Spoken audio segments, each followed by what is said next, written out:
Hello everyone, ayan, good evening po sa inyong lahat and happy Saturday night everyone. So sa mga gigimik po dyan dahil Saturday nga, ay syempre enjoy po kayo at syempre ingat na din po. So yan na nga itong ating ulam for today's video, itong ating longganisa na masarap isawsaw sa suka at itong ating pritong talong na masarap isawsaw sa kalamansi at toyo at meron din tayong ginisang sardinas na may itlog.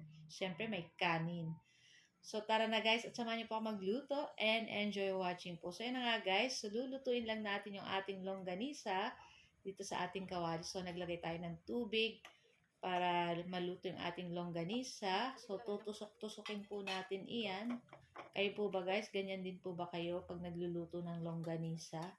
Ayan, para yung loob niya is lutong-luto. Pero ako guys, mamaya paghihiwa-hiwain ko pa yan sa gitna para talagang sure po ako na luto yung loob. Ayan, so niluluto ko lang para pag ginayat ko guys, yung longganisa is hindi na siya madurog. Kaya dapat luto pa din siya. Ayan. So, after nito, saka lang tayo maglalagay ng mantika pag wala na pong tubig. So, yun na nga sa ating kabilang kawali. Nagpiprito na rin po ako dyan ng pritong talong. So, na-miss din namin ang pritong talong, guys. So, ayun na nga, guys. At hinati-hati na natin dyan yung ating longganisa.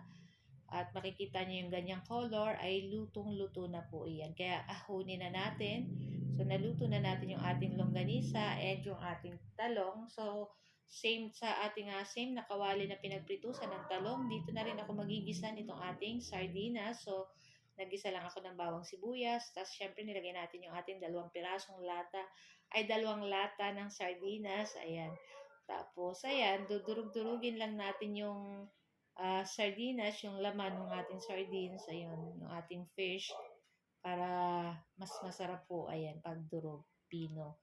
So, nakalimutan ko guys maglagay ng paminta pero okay lang yan guys kasi masarap naman. So, yun na nga para hindi din masayang yung sauce na nasa lata ng sardinas, nilagyan ko ng tubig at sinama ko na din dyan. O, diba?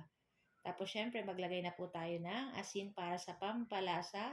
So, kahit ano naman po ang pwede nyo ilagay na pampalasa kung ano po ang gusto ninyo. Pero sa akin, pag ganito mga ginisang sardinas, okay lang po ang asin.